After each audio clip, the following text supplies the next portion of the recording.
Keyword होते क्या है सबसे पहले थोड़ा सा देख लेते हैं। देखिए जैसे ये क्वेश्चन पूछा गया है आपके सामने, तो इसमें कीवर्ड है स्पष्ट कीजिए, इस वाले क्वेश्चन में है समालोचनात्मक परीक्षण कीजिए, और इसमें कीवर्ड है चर्चा कीजिए। तो आप इसे ये सोचेंगे ये बहुत ही ज्यादा इंपॉर्टेंट फैक्ट है, आपको आंसर देने में इन्हीं को ध्यान में रख के आपको आंसर देना है। तो चलिए बात कर लेते हैं जितने भी कीवर्ड हैं उनके बारे में। और आगे बढ़ने से पहले मैं कहना चाहूँगा जिन्होंने सब्सक्राइब नहीं किया अब तक सब्सक्राइब कर लें, क्योंकि हम ऐसे ही वीडियो बनाते हैं और आपके स्टडी से रिलेटेड जो भी चीज़ें हैं हम उसको आपके सामने रखते हैं सरल करके। तो सबसे पहला कीवर्ड है व्याख्या करना। तो व्याख्या करने के अंतर्गत अगर आ जाए तो आपको क्या देना है, दिए गए कथन को सरल बनाया जाए। बस जो आपको कथन दिया गया है, मान लीजिए कोई कथन दिया गया है, उसको सरल भाषा में एक तरह से लिखना है, और इस तरह लिखना है कि आपको स्पष्ट हो जाए उसका अर्थ, बस और कुछ नहीं करना, और सरल और सहज तरीके से उसे लिख दें। उसके यानी कि क्या डायमेंशन है उसके आधार पर उसे स्पष्ट कर दें, सरल कथन को सरल बना दें, बस यही होती है व्याख्या करना। नेक्स्ट है आपका स्पष्टीकरण देना या स्पष्ट करना या फिर विस्तारीकरण करना। तो इसके अंतर्गत क्या होता है, ये क्या होता है, ये भी व्याख्या का ही एक रूप है। अगर थोड़ा सा और पीछे वीडियो कर लें और दोबारा से उसे देख लें व्याख्या को, तो और अच्छे से समझ में आ जाएगा। आलोचना करना नेक्स्ट है कीवर्ड। तो ये कीवर्ड इतना महत्वपूर्ण है कि ये आपके पूरे के पूरे एग्जाम में काम आएगा, क्योंकि लगभग इसी से जुड़े हुए ज्यादातर क्वेश्चन आते हैं आलोचना करने से। तो देखिए इसमें क्या होता है, उचित अनुचित का ज्ञान कराना होता है आपको, यानी कि सकारात्मक और नकारात्मक तथ्यों को उजागर करना होता है इसमें, यानी सकारात्मक पक्ष क्या है किसी भी क्वेश्चन का या कथन का, और नकारात्मक पक्ष क्या है।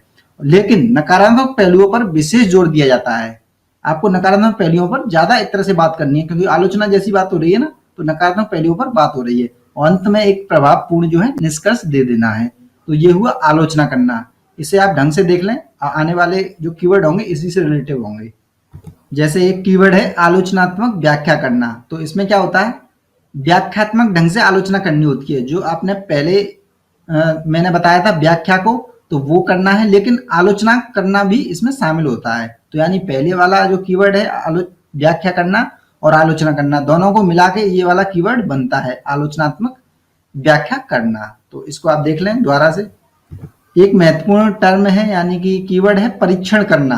तो ये इंपॉर्टेंट है, कथन के विभिन्न तथ्यों को सामने लाना, यानी कथन के जो विभिन्न डायमेंशन है उसको एक तरह से आपको क्या करना है, सामने लेके आना है, लिखना है। और कथन में अंतर्निहित यानी कथन कहना क्या चाह रहा है, उसके अंदर क्या चीज उसके अंतर्गत है, तो उन पहलुओं को क्या करना है, आपको बाहर लेके आना है, यानी प्रकाश डालना है, यानी व्याख्या एक तरह से करनी है उसकी।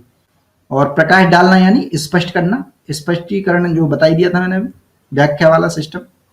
तो परीक्षण करने का कीवर्ड ये है कि उसके अंदर जो निहित है, जो कथन के अंतर्गत जो अंदर जो भावनाएं निहित हैं उसको आपको सामने लेके आना है। और इसी प्रकार एक नया टर्म बन जाता है आलोचनात्मक परीक्षण करना। तो आलोचनात्मक परीक्षण में आप समझ गए होंगे, परीक्षण करते हुए आलोचना करना, जो परीक्षण अभी बताया वो देख लीजिए, और आलोचना करना वो टर्म मैंने बता ही दिया। तो परीक्षण करते हुए आलोचना उसकी कर देनी है। ये बहुत ही इंपॉर्टेंट टर्म है। और कीवर्ड है टिप्पणी करना, बहुत ही इंपॉर्टेंट है। इसमें क्या होता है, अपना मत प्रकट करना होता है, और चाहे आपका मत कथन के विरोध में हो या फिर कथन के समर्थन में हो, यानी कि आपकी जो अंदर है उस कथन के बारे में चीजें जो आपके अंदर आ रही हैं, सकारात्मक आ रही हैं, नकारात्मक आ रही हैं, आप सारी चीजें लिख दीजिए, लेकिन उसका समर्थन भी कीजिए। जैसे आपने नकारात्मक पक्ष विरोध में करा तो उसके तथ्य देने पड़ेंगे आपको। ये होता है टिप्पणी करना, या टिप्पणी यानी आपका अपना मत प्रकट। और संतुलित विचार भी दे सकते हो आप, चाहो तो नेगेटिव और पॉजिटिव दोनों को मिक्स करके एक तरह से सकारात्मक एक संतुलित विचार भी दे सकते हो। और टिप्पणी से ही बनता है एक नया टर्म यानी कि कीवर्ड आलोचनात्मक टिप्पणी करना। तो वही सेम टर्म है जो हम देख रहे हैं, टिप्पणी वाली प्रवृत्ति के साथ आलोचना करना। जो टिप्पणी अपना मत प्रकट करते हुए उसे नकारात्मक पक्षों को थोड़ा सा ज्यादा एक तरह से उस पर ध्यान देते हैं, तो ये दोनों ही हो जाएगा। और दोनों को फिर से समझ लें, पीछे बैक कर लें थोड़ा सा वीडियो, दोनों टर्म को, टिप्पणी को देख लें दोबारा से, आलोचना को देख लें, और अच्छे से समझ में आ जाएगा। नेक्स्ट आता है आपका समीक्षा करना। तो ये बिल्कुल ही आलोचना करना जैसा ही है। तो आलोचना करना आप समझ ही गए हैं। तो सकारात्मक और नकारात्मक पक्ष उसके लिखना किसी भी, लेकिन नकारात्मक पक्ष पर ज्यादा एक तरह से हावी हो जाना, एक तरह से नकारात्मक पक्ष को एक तरह से ज्यादा उभार के लेके आना, तो वो होता है आलोचना करना या समीक्षा करना। ये भी बहुत ही ज्यादा महत्वपूर्ण टर्म है। मूल्यांकन करना या फिर तुलनात्मक मूल्यांकन करना, ऐसे आ जाएंगे क्वेश्चन में आईएएस के एग्जाम में। मूल्यांकन करना, तुलनात्मक मूल्यांकन करना, तो इसमें क्या करना है आपको, गुण दोष सहित वर्णन कर देना, यानी व्याख्या कर देनी है, जो हमने सबसे पहले देखा था व्याख्या करने का। तो उसमें इसमें क्या करना है आपको, गुण और दोष दोनों बता के एक तरह से उन दोनों की ही व्याख्या कर देनी है बस।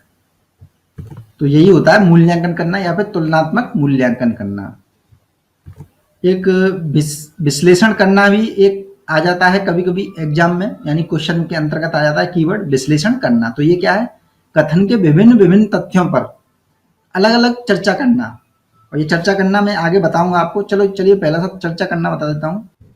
सबसे पहले देख लेते हैं विवेचना करना। तो विवेचना करना भी आ जाता है एक तरह से कि इस क्वेश्चन की विवेचना कीजिए, कथन की विवेचना कीजिए। तो ये क्या है, किसी विषय के बारे में आप जो कुछ भी जानते हैं उसे सिलसिलेवार ढंग से लिखना, यानी कि आपको सकारात्मक नकारात्मक जितने भी डायमेंशन बताए वो सारे के सारे उस कथन के बारे में आपको लिख देने हैं, या फिर उस जो क्वेश्चन पूछा है उसके बारे में आपको लिख देना है, लेकिन सिलसिलेवार ढंग से लिखना है। और इसके लिए क्या होती है, विवेचना करने जैसे अगर टर्म आ जाता है, इसके लिए विशेष अप्रोच की जरूरत नहीं होती है बिल्कुल भी, कि आपको सकारात्मक ही लिखना है या नकारात्मक लिखना है या फिर उस क्वेश्चन पे ही फोकस रहना है। इसमें क्या करना है आपको, बस विषय के बारे में जो कुछ भी पता है आपको वो सब लिख देना है सिलसिलेवार ढंग से। और इसी से बनता है टर्म चर्चा करना। ये भी एक तरह से विवेचना का ही रूप है। तो अब हम समझ चुके हैं चर्चा करना क्या होता है, कि आप जो कुछ भी जानते हो किसी भी चीज के बारे में वो सब कुछ सिलसिलेवार ढंग से लिख देना। अब देख लेते हैं वो वाला टर्म जो अभी हम देख रहे थे, विश्लेषण करना। तो कथन के विभिन्न विभिन्न तथ्यों पर अलग अलग चर्चा करना, यानी कि एक कथन दिया गया है, उसके कई सारे डायमेंशन होंगे, तो उन डायमेंशंस को क्या करेंगे, हम कवर करेंगे और उस पर चर्चा करेंगे। चर्चा का मतलब आप जो कुछ भी जानते हो उस डायमेंशन के बारे में वो सब कुछ लिख दोगे। आपको ये नहीं सोचना है कि इसके बारे में सकारात्मक लिखना है या फिर नकारात्मक लिखना है, आप जो भी कुछ जानते हो उसको लिख डालिए।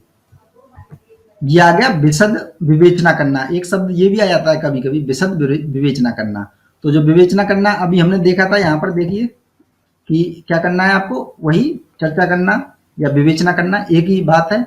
और इसमें क्या होता है, विशेष अप्रोच की जरूरत नहीं होती है और सिलसिलेवार ढंग से लिख देना जो कुछ भी आपको पता है। तो यही आपको विशद विवेचना में करना है, लेकिन विस्तृत रूप से। विस्तृत रूप से अगर आप विवेचना कर देंगे तो वही हो जाएगा विशद विवेचना करना। और एक और टर्म आता है विस्तार करना। ये सबसे बड़ा टर्म है एक तरह से, लास्ट टर्म है विस्तार करना। विस्तार करना क्या होता है, विशद विवेचना का ही और विस्तृत रूप है ये। यानी एक तरह से सबसे पहले क्या आया था, विवेचना, जिसमें आपको चर्चा करनी थी, बिना कुछ सोचे समझे जो कुछ जानते हो आप लिख दो। इसमें क्या है, फिर आया था विशद विवेचना आया था। विशद विवेचना विस्तृत रूप से विवेचना करना। और ये आ गया विस्तार करना। ये इनसे भी बड़ा टर्म है, यानी कि जो कुछ भी पता है आपको विस्तार पूर्वक एक तरह से लिख दीजिए। विशद विवेचना का ही एक विस्तृत रूप है ये विस्तार करना।